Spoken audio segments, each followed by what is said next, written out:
तो apex classes के online digital platform पे आपका हार्दिक स्वागत है। My self Ajit Singh.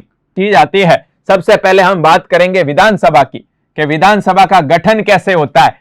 बात की अभी हमने शॉर्ट के अंदर पढ़ा अभी हमने। अब ये विधानसभा विधानमंडल जो है ना, वो विधानमंडल के अंदर जो पहला सदन है विधानसभा, उसके बारे में अध्ययन करेंगे। वो बनता कैसे है, विधानमंडल बनता कैसे है, कौन कौन सदस्य होते हैं, कैसे चुने जाते हैं, उनकी क्या योग्यताएं होती है, इसके विधानसभा के प्रमुख कौन कौन होते हैं, क्या क्या व्यवस्था हमारे यहां पर स्थापित की गई है, हम उसके बारे में अध्ययन करेंगे। अभी तक क्लियर हुआ विधानमंडल क्या है? राज्य की संसद। क्लियर है दोस्तों? विधानमंडल राज्य की संसद संविधान के तहत बनाई गई है। अनुच्छेद 168 में उल्लेख किया गया कि हमारे राज्य में भी एक विधानमंडल होगी। प्रत्येक राज्य में, भारत के टोटल राज्य है ना, आपको पता है भारत में टोटल 28 राज्य है। अभी कितने राज्य हैं? 28 राज्य हैं। 29 थे, आपको पता है। जम्मू कश्मीर वाला जो राज्य था पहले, उसको अभी बांट करके 2 केंद्र शासित प्रदेश बना दिए। पता है ना आपको दोस्तों? अभी अभी के कुछ समय पहले की घटना है ये, जब धारा 370 हटाई गई थी और जम्मू कश्मीर राज्य के वापस उसको राज्य से हटाकर केंद्र शासित प्रदेश बना दिया, यूनियन टेरिटरी। केंद्र शासित प्रदेश का मतलब जानते हैं ना? ऐसे प्रदेश, ऐसे स्थान, ऐसे क्षेत्र जहां पर सीधे केंद्र सरकार द्वारा शासन स्थापित किया जाता है। केंद्र सरकार जहां नियंत्रण शासन चलाती है, नियंत्रण रखती है। कौन? केंद्र सरकार। तो अभी हमारे भारत में राज्य कितने हो गए? 28। जम्मू कश्मीर राज्य केंद्र शासित प्रदेश में बदल गया। केंद्र शासित प्रदेशों की संख्या पहले 7 थी, फिर 2 और नए जुड़ गए। 2 और क्या हो गए? नए जुड़ गए। क्लियर है दोस्तों? तो 28 राज्य हैं हमारे यहाँ। 28 में से 7 राज्य जम्मू कश्मीर वाला है, वहां पर अभी हमने देखो, आपको पता है 2 सदन वाली व्यवस्था पड़ी। 2 सदन वाली व्यवस्था जम्मू कश्मीर में भी स्थापित है, पढ़ा हमने। विधानसभा भी है, विधान परिषद भी थी, दोनों वाली व्यवस्था है वहां 7 राज्यों में। अब ये 28 राज्य हैं, उनमें से एक जम्मू कश्मीर भी एक था, 29 थे, और वहां पर भी 2 सदन वाली व्यवस्था थी। अब वो केंद्र शासित प्रदेश बन गया, तो वहां पर अभी फिलहाल वो 2 सदन वाली व्यवस्था अभी तो है, लेकिन जब वापस नई व्यवस्था स्थापित होगी तो वो हमारी सूची से हट जाएगा। अभी सूची में है लेकिन बाद में हट जाएगा। अभी 28 राज्य हैं। 28 राज्यों के अंदर वो 7 राज्य, एक निकाल दो, 6 इसके अंदर है, बाकी बचे 22 राज्य। 22 राज्य ऐसे हैं जहां पर एक सदन है, बाकी 6 राज्य इनमें और एक जम्मू कश्मीर। 7 राज्य ऐसे थे जहां पर कितने सदन? 2। अभी 22 राज्य में एक सदन वाली व्यवस्था है। जैसे राजस्थान है, यहां पर एक ही सदन है, 2 सदन नहीं है, केवल विधानसभा है, विधान परिषद नहीं। तो मतलब ज्यादातर जो राज्य हैं वहां पर विधानमंडल 2 सदनों से, 2 अंगों, विधानमंडल कितने अंगों से बनता है? 2 ही। एक होता है विधानसभा, एक होता है राज्यपाल। राज्यपाल प्लस विधानसभा। और बाकी दूसरे जो राज्य हैं वहां पर कितने अंग हो गए? 3। राज्यपाल, विधानसभा और विधान परिषद। तो हम अलग अलग बात करते हैं कि हमारे यहां पर जो पहला अंग है विधानसभा, अनुच्छेद 168 विधानमंडल, और पहला अंग है विधानसभा। पहला जो अंग है वो, उसका नाम क्या है? विधानसभा। उसके बारे में हम अध्ययन करेंगे। इस टॉपिक में हम सारी बातें पढ़ेंगे। 2 अंग है, विधानसभा, विधान परिषद, उसके साथ में राज्यपाल। विधानसभा, विधान परिषद के बाद में क्या आता है? राज्यपाल।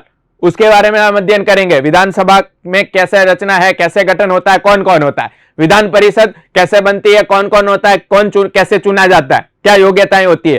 फिर विधानमंडल संयुक्त पढ़ेंगे, विधानमंडल की शक्तियां क्या होती है, पावर क्या होता है। क्लियर है ना? विधानसभा की क्या पावर है, विधान परिषद की क्या पावर होती है। क्लियर? फिर हम पढ़ेंगे राज्यपाल के बारे में। राज्यपाल शक्तियां क्या होती है, कैसे चुना जाता है, कैसे काम करता है, क्या क्या पावर है किसके? राज्यपाल की। जो भी विधानमंडल का अंग होता है ना, उसके बारे में अध्ययन करेंगे। इसके बाद में हम पढ़ेंगे हमारे सरकार जो है ना, उसके अंतर्गत एक पद आता है मुख्यमंत्री का। आपको पता है मुख्यमंत्री और उसकी मंत्री परिषद। मुख्यमंत्री और उसकी मंत्री परिषद, उसके बारे में हम अध्ययन करेंगे।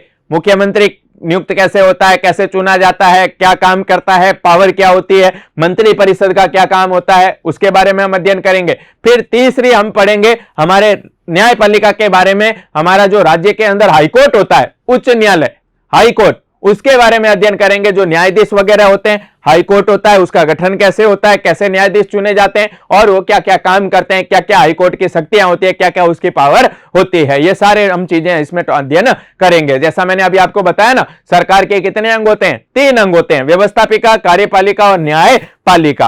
केंद्र में भी ये 3 अंग सरकार के होते हैं, राज्य में भी कितने अंग है? 3 अंग।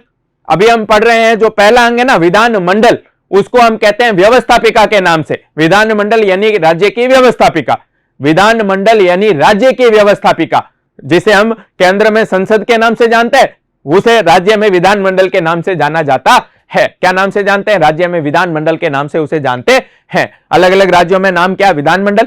क्लियर है ना? सदन कितने होते हैं उसके? कुछ राज्यों में 2, बाकी सब में 1। अधिकांश राज्यों में 1 है, बाकी सब में 2 है। पहला अंग हो गया सरकार का क्या? व्यवस्थापिका। तो अभी हम पढ़ रहे हैं किसके बारे में? व्यवस्थापिका के बारे में। फिर हम बात करेंगे आगे, जब पढ़ेंगे ना राज्यपाल के बाद में मुख्यमंत्री पढ़ेंगे, मंत्री परिषद के बारे में पढ़ेंगे। दूसरा अंग सरकार का वो है कार्यपालिका। दूसरा अंग सरकार का क्या है? कार्यपालिका। मुख्यमंत्री, मंत्री परिषद कैसे काम करते हैं, कौन से मंत्री होते हैं, क्या क्या काम करते हैं, क्या क्या पावर होती है, वो हम अध्ययन करेंगे, उसे कहते हैं कार्यपालिका। फिर हम पढ़ेंगे हाईकोर्ट के बारे में। हमारे राज्य का जो उच्च न्यायालय होता है ना, राजस्थान जैसे उच्च न्यायालय है, अलग अलग राज्यों में जो हाईकोर्ट है, उच्च न्यायालय, उसकी क्या शक्तियां होती है, क्या पावर होती है, कैसे गठन होता है, यानी सरकार का तीसरा अंग कौन सा? न्यायपालिका। उसके बारे में हम अध्ययन करेंगे। इस टॉपिक में सरकार के 3 अंगों के बारे में पढ़ेंगे, व्यवस्थापिका, कार्यपालिका और न्यायपालिका। शुरुआत हमने कहां से की? व्यवस्थापिका से शुरुआत की। इससे पहले वाला जो टॉपिक है केंद्र सरकार, उसमें भी वही 3 अंग सरकार के दर्शाए गए, जिसमें पूरा जो टॉपिक है शुरुआत से वही सारी चीजें हैं। पहले हमारे संसद के फिर 2 सदन, लोकसभा और राज्यसभा, फिर राष्ट्रपति के बारे में, उसके बाद में फिर प्रधानमंत्री क्या है, उसकी मंत्री परिषद क्या है, उसके बाद में हमारी न्यायपालिका, कार्यपालिका, प्रधानमंत्री, मंत्री परिषद यानी कार्यपालिका, उसके बाद में न्यायपालिका। न्यायपालिका में हमारा सर्वोच्च न्यायालय, सुप्रीम कोर्ट जो है ना, देश का एक ही है, उसके बारे में वहां पर अध्ययन किया था। वहां पर मतलब वो चीजें, उसमें वो चीजें हैं उस टॉपिक के अंदर। फिर सेम के सेम चीजें राज्यों में है, बस नाम परिवर्तित हो गए, व्यवस्था बदल गई। कहां पर? राज्य के अंदर वही व्यवस्था है। जैसे देखो केंद्र के अंदर संसद है, वैसे राज्य में विधानमंडल है। जैसे केंद्र में 2 सदन, लोकसभा, राज्यसभा है, वैसे राज्य में विधानसभा और विधान परिषद है। जैसे केंद्र में राष्ट्रपति है, वैसे राज्य में राज्यपाल होता है। जैसे देश के अंदर केंद्र में राष्ट्रपति होता है, वैसे राज्य में कौन होता है? राज्यपाल होता है। जैसे केंद्र में प्रधानमंत्री और उसकी मंत्री परिषद होती है, वैसे ही राज्य में होता है मुख्यमंत्री और उसकी मंत्री परिषद। क्लियर है ना दोस्तों? जैसे केंद्र में प्रधानमंत्री, मंत्री परिषद कार्यपालिका में आती है, वैसे राज्य में कार्यपालिका में कौन आता है? मुख्यमंत्री और उसकी मंत्री परिषद। केंद्र में न्यायपालिका में आता है सुप्रीम कोर्ट सर्वोच्च न्यायालय केंद्र के अंदर, वैसे ही राज्य के अंदर होता है हाई कोर्ट, उच्च न्यायालय। न्यायपालिका में राज्य में कौन आता है? हाई कोर्ट, उच्च न्यायालय। तो ये सारी व्यवस्था केंद्र के जैसी जो राज्य में है, वो हम इस टॉपिक में अध्ययन करेंगे। शुरुआत हमने की विधानमंडल से। विधानमंडल क्या होता है? क्लियर है अब तक? हम पहला अंग विधानमंडल का जो है वो है विधानसभा। अब उस विधानसभा का उल्लेख है अनुच्छेद 170 के अंदर। अनुच्छेद 170 विधानसभा का उल्लेख अनुच्छेद 170 में किया गया संविधान के।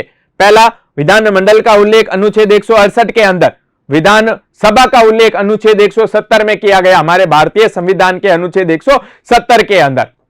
अब ये जो विधानसभा होता है ना, इस विधानसभा को हमारे विधानमंडल का, विधानसभा होता है ना, उसको विधानमंडल का निम्न सदन व लोकप्रिय सदन,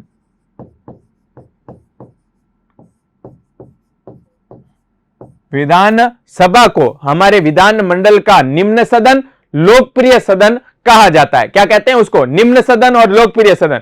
लोकप्रिय सदन क्यों कहते हैं? क्योंकि इसके सदस्यों का निर्वाचन सीधे करती है कौन? जनता। विधानसभा के सदस्यों को चुनती है कौन? जनता चुनती है। हम 18 वर्ष के जो लोग हैं, वोट देने का जिन्हें अधिकार मिलता है, वो चुनते हैं। अभी हम पढ़ेंगे आगे उसके बारे में विस्तार से। तो इसको निम्न सदन भी कहते हैं और इसे लोकप्रिय सदन भी कहा जाता है। अब इसे निम्न सदन क्यों कहते हैं, यह भी हम आगे विस्तार से पढ़ेंगे, इसी टॉपिक के अंदर विस्तार से अध्ययन करेंगे। तो सबसे पहले हम बात करते हैं विधानसभा के गठन के अंदर इसके सदस्य संख्या के बारे में। हमारा जो संविधान है ना, उस संविधान के अंदर, भारत के संविधान के अनुच्छेद 170, उसके अंदर विधानसभा के सदस्य संख्या के बारे में 2 तरह की बातें हैं। एक तो अधिकतम सदस्य संख्या, एक न्यूनतम सदस्य संख्या। बराबर कितनी होगी यह नहीं लिखा हुआ है। स्पष्ट तौर पर लिखा हुआ है कि ज्यादा से ज्यादा कितनी हो सकती है और कम से कम कितनी हो सकती है।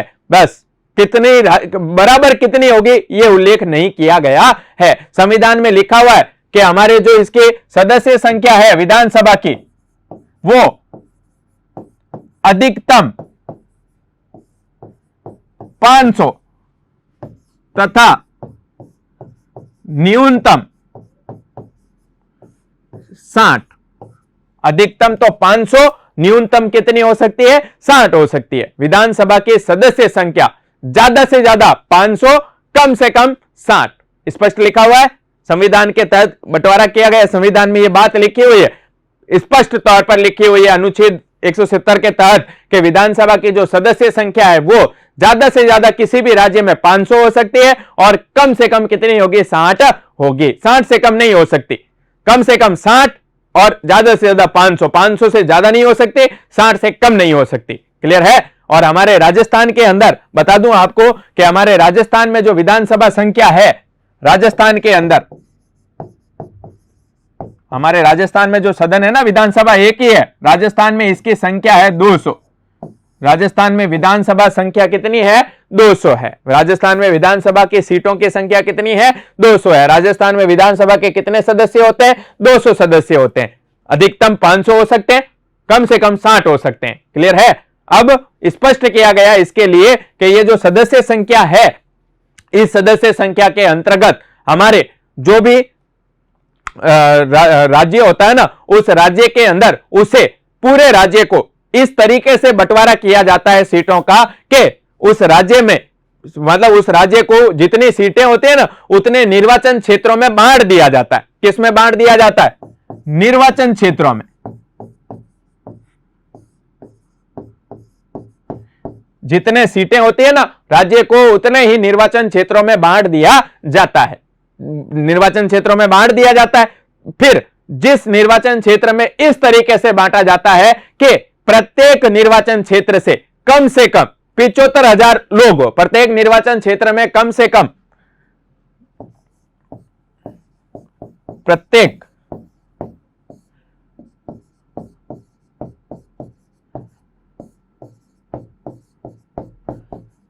निर्वाचन क्षेत्र में कम से कम 75,000 क्या हो? मतदाता हो, लोग हो, जनसंख्या हो। कितनी जनसंख्या हो? 75,000 जनसंख्या हो। कम से कम कितनी आबादी हो? 75,000 आबादी।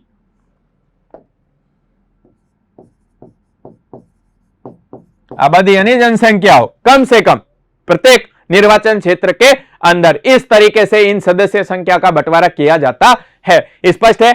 सदस्य संख्या कम से कम 60, ज्यादा से ज्यादा 500। अब जैसे राजस्थान में कितने हैं? 200 सीटें हैं, तो पूरे राजस्थान में कितने निर्वाचन क्षेत्रों में राजस्थान को बांटेंगे? 200। अलग अलग जनसंख्या के आधार पर इस तरीके से बंटवारा किया जाएगा कि राजस्थान के अंदर प्रत्येक निर्वाचन क्षेत्र, जैसे एकल सदस्य ही होते हैं निर्वाचन क्षेत्र। अब निर्वाचन क्षेत्र जो होता है ना, प्रत्येक निर्वाचन क्षेत्र से एक सदस्य चुन करके आता है। कितने सदस्य जीतते हैं? एक ही जीतता है प्रत्येक निर्वाचन क्षेत्र से। अब इसके लिए देखो, पूरे राजस्थान को जैसे 200 निर्वाचन क्षेत्रों में बांटते हैं, इस तरीके से बंटवारा करते हैं कि प्रत्येक 200 निर्वाचन क्षेत्रों में बांटा, प्रत्येक निर्वाचन क्षेत्र से एक सदस्य चुना जाएगा प्रत्येक से। इसके लिए प्रत्येक जो निर्वाचन क्षेत्र है, 200 निर्वाचन क्षेत्रों में से अकेला एक एक निर्वाचन क्षेत्र, उसमें कम से कम कितनी आबादी होनी चाहिए? 75,000 आबादी होनी चाहिए। कि भाई कम से कम एक सदस्य एक निर्वाचन क्षेत्र में कितनी आबादी का प्रतिनिधित्व करे? 75,000 आबादी का प्रतिनिधित्व करे। कि जो भी एक सदस्य खड़ा होगा एक निर्वाचन क्षेत्र से, आपको पता है ना, खड़ा तो बहुत सारे होते हैं, जीतता तो एक ही है। निर्वाचन क्षेत्र एकल सदस्य ही होते हैं, खड़े तो बहुत सारे कितने भी हो सकते हैं, लेकिन जीतेगा तो एक ही, अलग अलग नहीं, एक ही जीतेगा। क्लियर है? इस तरीके से बंटवारा किया जाता है उस राज्य के अंदर सीटों का कि प्रत्येक निर्वाचन क्षेत्र जो से एक व्यक्ति जो जीतेगा वो कम से कम कितने लोगों के प्रतिनिधित्व करे? 75,000 आबादी का प्रतिनिधित्व करे। वहां पर कम से कम कितनी आबादी हो? उस क्षेत्र में 75,000 आबादी हो। एक 75,000 आबादी के आधार पर एक निर्वाचन क्षेत्र। क्लियर है? बंटवारा किया जाता है जितने आबादी के हिसाब से इस तरीके से बांटा जाता है कि प्रत्येक जो निर्वाचन क्षेत्र है उसमें कम से कम कितनी आबादी आए? 75,000 आबादी आए, 75,000 लोग वहां रहते हो। इस तरीके से उसको बांटा जाता है। तो निर्वाचन सदस्य संख्या की सबसे पहले बात की तो सदस्य संख्या ज्यादा से ज्यादा 500, कम से कम 60, इतनी लिखी हुई है संविधान में स्पष्ट कि ज्यादा से ज्यादा 500 हो सकती है, कम से कम कितनी होगी? 60 होगी। क्लियर? और विधानसभा जो है उसको निम्न सदन लोकप्रिय सदन के नाम से जाना जाता है। और इन सीटों का बंटवारा, ये जो सीटें हैं ना, ज्यादा से ज्यादा 500, कम से कम 60। अब ये भी आबादी के हिसाब से, जैसा राज्य है वैसी सीटें होती है। क्लियर है ना? जैसे हमारे राजस्थान में कितनी है? 200 विधानसभा सीटें हैं। राजस्थान में विधानसभा की सीटों की संख्या कितनी है? 200। क्लियर है? और इनका बंटवारा राज्य के अंदर इस तरीके से निर्वाचन क्षेत्रों के आधार पर किया जाता है कि प्रत्येक निर्वाचन क्षेत्र कम से कम कितनी आबादी के अंदर आए? 75,000 आबादी उस निर्वाचन क्षेत्र के अंदर आए। और एक व्यक्ति जो उस निर्वाचन क्षेत्र से जीते, प्रत्येक निर्वाचन क्षेत्र से एक जीतेगा। तो राजस्थान को जैसे 200 निर्वाचन क्षेत्रों में बांट दिया तो प्रत्येक से एक जीतेगा। और वो एक व्यक्ति कितने लोगों का प्रतिनिधित्व करे? 75,000 लोगों का प्रतिनिधित्व करे। क्लियर है दोस्तों? सदस्य संख्या क्लियर हो गई। ज्यादा से ज्यादा 500, कम से कम 7। फिर आता है सेकंड जो चीज आती है वो है स्थान आरक्षण। स्थान आरक्षण, अब देखो, स्थान आरक्षण का मतलब होता है, आपको पता है, रिजर्वेशन। आरक्षण का मतलब है रिजर्वेशन। आरक्षण का मतलब क्या है? रिजर्वेशन। विधानसभा के अंदर यानी ये विधानमंडल के अंतर्गत जो अंग है विधानसभा, उसमें अनुसूचित जाति,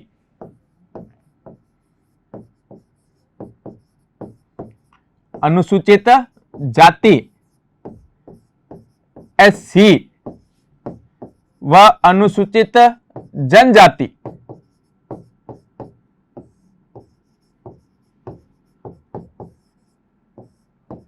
हेतु अनुसूचित, ये स्थानों का आरक्षण है ना, सीटें आरक्षित की जाती है। हमारे यहां पर अनुसूचित जाति और अनुसूचित जनजाति के जो लोग हैं उनको क्या मिलता है? आरक्षण मिलता है। कहां पर? विधानसभा में। उनके लिए आरक्षण का प्रावधान किया गया कि उन्हें आरक्षण मिलेगा। टोटल सीटों में से जितनी आबादी होगी उनकी उस क्षेत्र में, उस राज्य में, उसके हिसाब से उन्हें क्या दिया जाए? आरक्षण दिया जाएगा। क्लियर है? ये आरक्षण का प्रावधान है। और आप ध्यान देना, ये आरक्षण का प्रावधान जो है ना, इन अनुसूचित जाति और जनजाति के लिए, ये हमारे संविधान के अंतर्गत आरक्षण दिया जाता है अनुसूचित जाति जनजाति को। और हमारे संविधान में इनके लिए हर 10-10 सालों पर यह व्यवस्था की जाती है।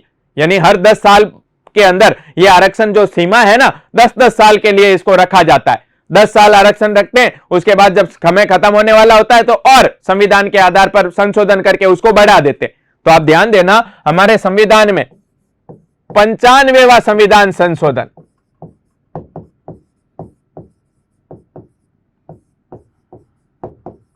95वां संविधान संशोधन जो हुआ 2009-10 के अंदर, 9 लास्ट और 10 के अंदर ये हुआ था लागू। क्लियर है? उसके द्वारा इनके जो आरक्षण की सीमा थी वो 25 जनवरी 2020 तक के लिए बढ़ा दी गई थी। 95वां संविधान संशोधन हुआ था 2010 में। तो जब 2010 में ये आरक्षण की जो सीमा थी, इनके आरक्षण जो मिलता है ना अनुसूचित जाति जनजाति को विधानसभा में, इसको बढ़ा करके कितना कर दिया? 25 जनवरी 2020 तक के लिए कर दिया था कि ये 25 जनवरी 2020 तक के लिए इनको आरक्षण मिलता रहेगा। अब बाद में 25 जनवरी 2020 तो आपको पता चली गई। फिर हमारे संविधान में अभी कुछ समय के पहले ये जब आरक्षण की सीमा खत्म हो गई तो हमारी संसद ने एक और संशोधन कर दिया, 126वां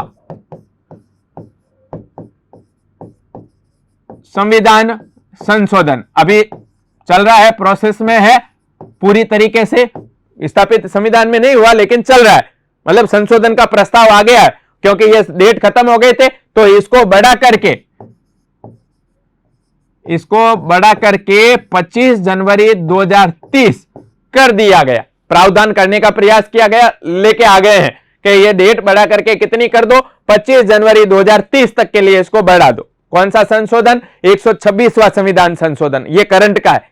95वां संविधान संशोधन आपके बुक में लिखा हुआ है, उसके स्थान पर अभी, क्योंकि ये समय सीमा 25 जनवरी 2020 थी, जो आपको पता है समय हो गया समाप्त, 25 जनवरी 2020 चला गया, खत्म हो गया, तो ये आरक्षण की सीमा समाप्त होने वाली थी। तो हमारी केंद्र सरकार ने, संसद ने ये 126वां संविधान संशोधन प्रस्तुत करके विधेयक के रूप में इस सीमा को बढ़ाने का प्रस्ताव लेकर के आए हैं। प्रस्ताव आया है बढ़ाने के लिए। कितने करने का प्रस्ताव है? 25 जनवरी 2030। कहां तक कर देंगे? वापस आगे 10 साल बढ़ा देंगे कि इनको यह आरक्षण 2030 25 जनवरी तक मिलता रहेगा। कब तक लागू रहेगा? 25 जनवरी 2030। कौन सा संशोधन? 126वां संविधान संशोधन, जो प्रस्ताव लेकर के आ चुके हैं केंद्र सरकार संसद के अंदर। क्लियर है, और लागू होने वाला है, प्रावधान चल रहा है, क्लियर है। 126वां 25 जनवरी 2030 तक के लिए, क्योंकि 25 जनवरी 2020 चला गया, खत्म हो गया, तो इसको आगे बढ़ा रहे हैं। कितने साल आगे बढ़ रहा है? 10 साल। और यह व्यवस्था हमारे भारत में 10-10 साल के लिए लाई जाती है, 10-10 साल इनको आरक्षण दिया जाता है। अब ये खत्म होगा तो और आगे कितने साल बढ़ा देंगे? 10 साल बढ़ा देंगे, और थोड़ा बदलाव करके इसको 10 साल बढ़ा देंगे, क्लियर है। तो अनुसूचित जाति और अनुसूचित जनजाति के लिए उनके आरक्षण दिया जाता है, आरक्षण का प्रावधान किया गया हमारे संविधान में। जैसे हमारे अलग अलग बातें हैं ना, हमारे राजस्थान में देखो 200 सीटें हैं विधानसभा की, कितनी है? 200 में से राजस्थान में 200 में से 59 सीटें, कितनी सीटें? 59 सीटें आरक्षित है। किनके लिए? अनुसूचित जाति और जनजाति के लिए। कितनी सीटें आरक्षित है? 59, 59 सीटें आरक्षित है। अनुसूचित जाति और जनजाति के कितने प्रतिनिधि चुन करके आते हैं? 59। कितने में से? 200 में से। 200 में से 59 सदस्य SC और ST के होते हैं, जो खड़े होते हैं और जीत करके आते हैं विधानसभा के अंदर। कहां पर? राजस्थान में। और ऐसे ही अलग अलग राज्यों में यह प्रावधान है, क्या जैसी आबादी होगी अनुसूचित जाति जनजाति के, उसके अनुपात में उन्हें क्या दिया जाएगा? आरक्षण दिया जाएगा। क्लियर है दोस्तों?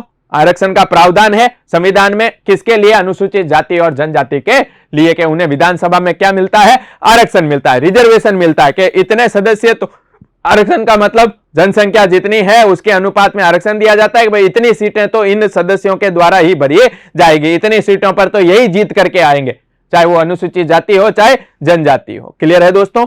चलें आगे।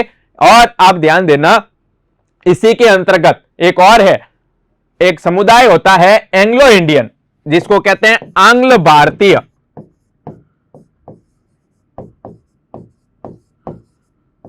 आंग्ल भारतीय। अगर राज्यपाल को ऐसा लगे, राज्यपाल होता है ना राज्य में, उसको ऐसा लगे कि उस राज्य के अंदर जो विधानसभा है, उस विधानसभा के अंदर आंग्ल भारतीय समुदाय, एंग्लो इंडियन, अंग्रेजी में इनको क्या कहते हैं?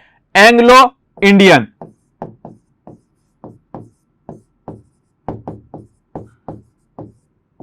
अगर राज्यपाल को ऐसा लगे कि विधानसभा में एंग्लो इंडियन समुदाय के कोई भी लोग जीत करके नहीं आया, उस समुदाय का एक भी सदस्य जीत करके नहीं आया, तो राज्यपाल एंग्लो इंडियन समुदाय के एक सदस्य को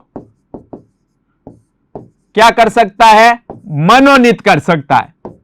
कितने सदस्यों को मनोनीत कर सकता है? एक सदस्य को एंग्लो इंडियन समुदाय के। कौन कर सकता है? राज्यपाल। मनोनीत करता कौन है? राज्यपाल मनोनीत करता है। कितने सदस्य को? एक सदस्य को, एंग्लो इंडियन समुदाय के। एंग्लो इंडियन क्या होता है? ध्यान देना कि एंग्लो इंडियन क्या होता है। आप ध्यान देना कि हमारे भारत में अंग्रेजों के समय से ही, जब अंग्रेज चले गए, भारत को आजादी मिली, तो कुछ लोग ऐसे भी थे जो थे तो इंग्लैंड के, है तो एंग्लो अंग्रेज हैं, लेकिन बसे हुए कहां हैं? भारत में है। रह कहां रहे हैं? भारत में रह रहे हैं। और ऐसे लोग जो थे, जो एंग्लो इंडियन क्यों कहलाते हैं? एंग्लो इंडियन उन्हें क्यों कहते हैं? क्योंकि उन्होंने देखो लंबे समय से पहले से ही भारत में थे, तो उन्होंने भारत की महिला से क्या कर ली? शादी कर ली। महिला कहां के? भारत के। और वो कहां के हैं? बाहर के, इंग्लैंड के, अंग्रेज हैं। क्लियर है ना? एंग्लो इंडियन समुदाय है अंग्रेज, लेकिन शादी कर ली भारत की महिला से और भारत में ही बस गए। कहां बस गए? भारत में बस गए, भारत के नागरिक बन गए, भारत में रहने लग गए। क्लियर है? तो ऐसे जो लोग हैं, जो है तो बाहर का व्यक्ति तो, लेकिन महिला कहां की है? भारत की है, और वो निवास कहां कर रहे हैं? भारत में कर रहे हैं। ऐसे जो समुदाय के लोग हैं उन्हें कहते हैं आंग्ल भारतीय। अंग्रेज भारतीय, आंग्ल मतलब अंग्रेज, इंडियन भारतीय, अंग्रेज मतलब व्यक्ति अंग्रेज, महिला भारतीय। ऐसे जो परिवार हैं उन्हें कहते हैं एंग्लो इंडियन। एंग्लो इंडियन समुदाय के लोगों को भी हमारे संविधान के तहत आरक्षण दिया जाता है कि अगर उनके सदस्य संख्या, मतलब टोटल विधानसभा की सीटों में उनका एक भी व्यक्ति अगर जीत करके नहीं आया है, तो राज्यपाल जो है वो विधानसभा में एक एंग्लो इंडियन समुदाय के सदस्य को मनोनीत कर सकता है। मनोनीत यानी राज्यपाल मन से नियुक्त करता है। मनोनीत है, लोग नहीं चुनते उसको कौन नियुक्त करता है? राज्यपाल मनोनीत करता है, मन से नियुक्त करता है। राज्यपाल उसका घोषणा करता है, उसे नियुक्त करता है, उसे जनता चुनते नहीं है, वो मनोनीत होता है। और जनता चुनती है ना, उसको हम कहते हैं निर्वाचित। जिसे जनता चुनती है उसे कहते हैं निर्वाचित। ये होता है मनोनीत। कब चुनता है राज्यपाल? जब राज्यपाल को लगे कि कोई है ही नहीं तो एक सदस्य उसका चुन सकता है, मनोनीत कर सकता है। कौन करता है? राज्यपाल। कौन से समुदाय का? एंग्लो इंडियन समुदाय का। क्लियर है दोस्तों? यह है अपने स्थान आरक्षण। अनुसूचित जाति जनजाति को भी आरक्षण मिलता है और एंग्लो इंडियन समुदाय के एक सदस्य को राज्यपाल मनोनीत कर सकता है। कहां? विधानसभा में। क्लियर है दोस्तों? रिजर्वेशन वाली बात क्लियर हो गई। दो तरह के हो गए, SC ST और एंग्लो इंडियन। क्लियर है? अब बात करते हैं निर्वाचन पद्धति की। हम बात करते हैं किसके? निर्वाचन पद्धति की। निर्वाचन कैसे होता है विधानसभा सदस्यों का? अब ध्यान देना, विधानसभा सदस्यों का निर्वाचन, विधानसभा सदस्यों का निर्वाचन सीधे किसके द्वारा? जनता द्वारा। सीधे जनता चुनती है इनके सदस्यों को। किनके सदस्यों को? विधानसभा सदस्यों को सीधे चुनती है कौन? जनता। अब आपको पता है ना, मैंने क्या बोला? एक सदस्य मनोनीत करता है, ये राज्यपाल चुनता है, इसे जनता नहीं चुनती। बाकी सारे सदस्य, इस एक को छोड़ करके बाकी सारे सदस्यों का सीधे जनता द्वारा क्या होता है? निर्वाचन होता है। सदस्यों का सीधे चुनती है कौन? जनता। वोट देकर के सीधे इन सदस्यों का क्या करती है? चुनाव करती है। किनका? विधानसभा सदस्यों का। बात कर रहे हैं ना विधानसभा की, दो अंग है, हम बात कर रहे हैं विधानसभा की। तो विधानसभा के सदस्यों के निर्वाचन सीधे करती है कौन? जनता। हमारे भारत में आपको पता है वयस्क मताधिकार,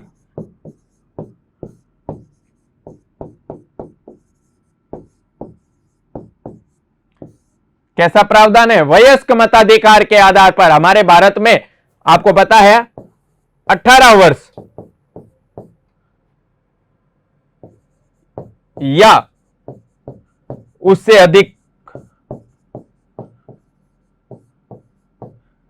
18 वर्ष या उससे अधिक वयस्क मताधिकार का मतलब भारत में हमारे 18 वर्ष का जो व्यक्ति है उसे वयस्क मान करके वोट देने का, मत देने का अधिकार मिलता है। मताधिकार का अधिकार मिलता है, वोट देने का अधिकार मिलता है कि वो व्यक्ति क्या दे सकता है? मत दे सकता है, वोट दे सकता है। तो भारत में 18 वर्ष या उससे ऊपर के जितने भी लोग हैं जिन्हें वयस्क हैं, क्लियर है, उन लोगों को वोट देने का अधिकार मिलता है। और राज्य के अंदर, उस राज्य के अंदर रहने वाले वो सारे व्यक्ति जिन्हें वोट देने का अधिकार मिलता है, वो व्यक्ति सीधे वोट देकर के विधानसभा के सदस्यों का क्या करते हैं? निर्वाचन करते हैं। जैसा मैंने अभी आपको पीछे बताया ना कि प्रत्येक निर्वाचन क्षेत्रों में बांटा जाता है, प्रत्येक निर्वाचन क्षेत्र से एक सदस्य चुना जाता है, एकल सदस्य होते हैं। और उस क्षेत्र, निर्वाचन क्षेत्र में रहने वाले जो लोग हैं जो वोट देते हैं, वो व्यक्ति वोट देकर के उस निर्वाचन क्षेत्र से उस एक सदस्य का क्या करते हैं? निर्वाचन करते हैं। खड़े बहुत सारे होते हैं। अब जनता वोट देती है, जिसे सबसे ज्यादा वोट मिलते हैं, बहुमत का सिद्धांत काम करता है,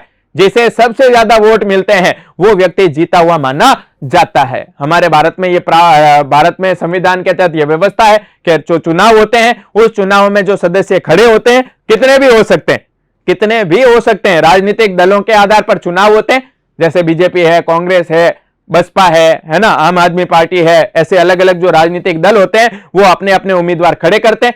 अब जनता वोट देती है, जिस उम्मीदवार को सबसे ज्यादा वोट मिलते हैं वो जीत जाता है। वो जीत करके विधानसभा का क्या बन जाता है? सदस्य बन जाता है। जिसे सबसे ज्यादा क्या मिलते हैं? वोट मिलते हैं। भले ही दूसरे से एक ही वोट ज्यादा मिला तो भी वो क्या हो जाएगा? जीत जाएगा। हमारे यहां पर सिंपल सा प्रावधान है कि जिसे सबसे ज्यादा वोट मिलते हैं वो जीता हुआ माना जाता है। क्लियर है? निर्वाचन पद्धति है, सीधे जनता चुनती है वयस्क मताधिकार के आधार पर। 18 वर्ष या उससे उम्र के जो व्यक्ति हैं जिन्हें वोट देने का अधिकार मिलता है, वो सीधे मतदान देकर के, वोट देकर के विधानसभा के सदस्यों का निर्वाचन करते हैं। किस आधार पर होता है? वयस्क मताधिकार के आधार पर विधानसभा के सदस्यों का निर्वाचन होता है। चुनती है सीधे कौन? जनता। क्लियर है दोस्तों? क्लियर है? सीधी बात, जिसे सबसे ज्यादा वोट मिलते हैं वो जीता हुआ माना जाता है। आगे चलें दोस्तों। नेक्स्ट अपने आता है सदस्यों की योग्यताएं। सदस्यों के योग्यताएं कि भाई इन विधानसभा के सदस्य जो होते हैं ना, इसमें क्या योग्यताएं होनी चाहिए, कौन सा व्यक्ति विधानसभा का सदस्य बन सकता है और कौन सा नहीं, जो हम नेक्स्ट मीटिंग में करेंगे दोस्तों। Thank you. सब्सक्राइब करें हमारा apex classes edutech YouTube channel, साथ ही बेल आइकन को क्लिक करना बिल्कुल ना भूलें ताकि आगे आने वाले सभी यूट्यूब वीडियोस की अपडेटेड नोटिफिकेशंस सबसे पहले आपको मिले। Apex classes edutech, subscribe now.